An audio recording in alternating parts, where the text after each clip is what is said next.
Hi, this is Alicia, and today I want to talk to you about project management and accounting. So far in the prior videos to this, we created a project, we created a budget, we also did a timesheet and expense, and we did an hours journal, a fee journal, an expense journal, and then we created a purchase order and tied it to a project, and we created a sales order and tied it to a project.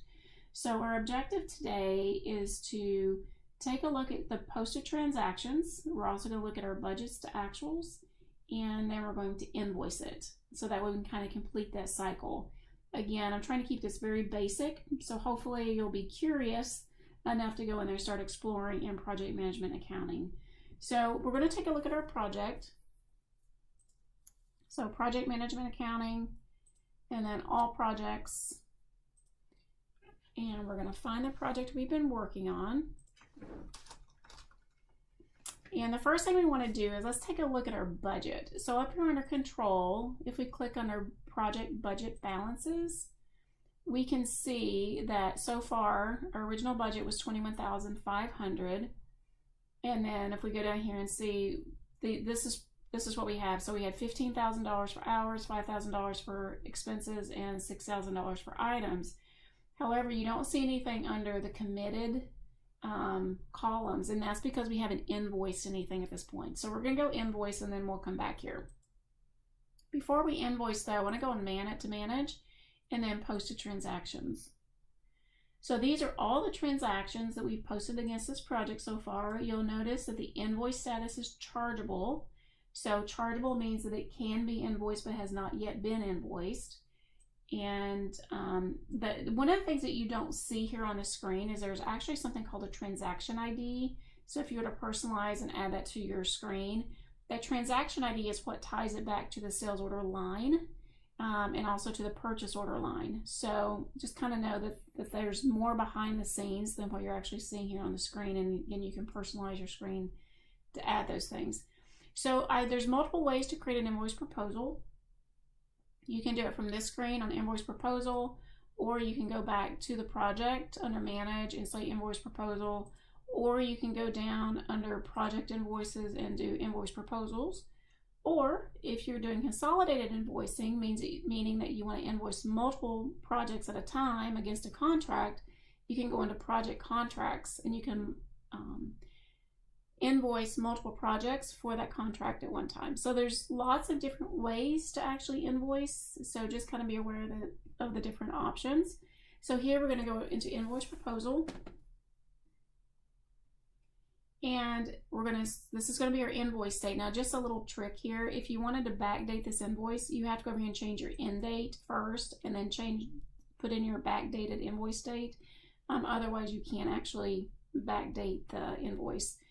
So here we're going to say our funding source is here, and again that's from our contract, and then here's our project.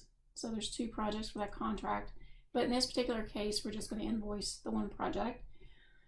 The transaction types tells the system which types of transactions you want to invoice. So in this case we're going to do sales order line, and we're going to say packing slip here.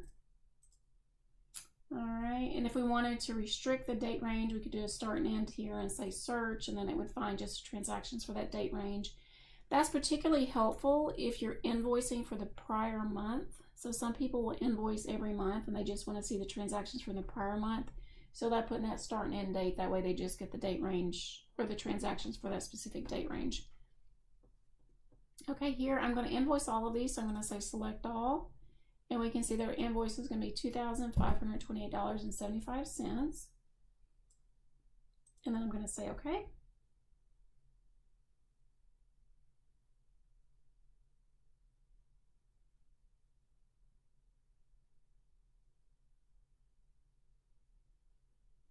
You'll now notice that we're on the invoice proposal screen. Here you can see the project, and again, if there were multiple projects that you were invoicing it together, you would see the list of them here with their names.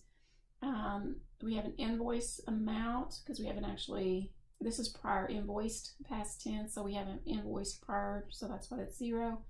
This is how much we're invoicing right now. Let's see, and down here are our transactions. You can see those. If you needed to add a line here, you could do that. If you hadn't loaded them all, like in our case, we loaded them all, but if you got here and realized you left one off, then you could go back and do that. You can also create fees here if you wanted to, instead of doing a fee journal ahead of time.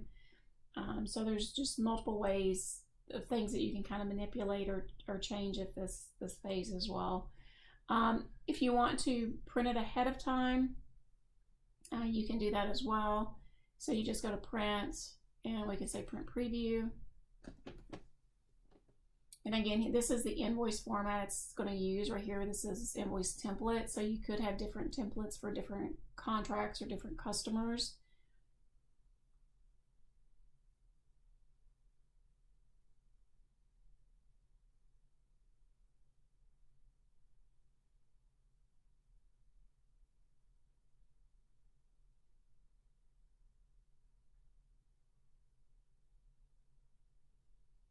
So this is a pro forma invoice, and again, it's pro forma because we have not yet posted it. So this is what it would look like. So you can go in here and see the information and see if anything needs to be changed before you post it. So I'm going to go back out of here, and now I'm going to, also you can look at the totals. If you want, you can go in here and make sure the tax is right, if we had tax, and some other things on here. So just, you can verify your totals there. Once you're satisfied, you just click post. And then we're going to say post. I'm not going to actually print it since we've already printed it once.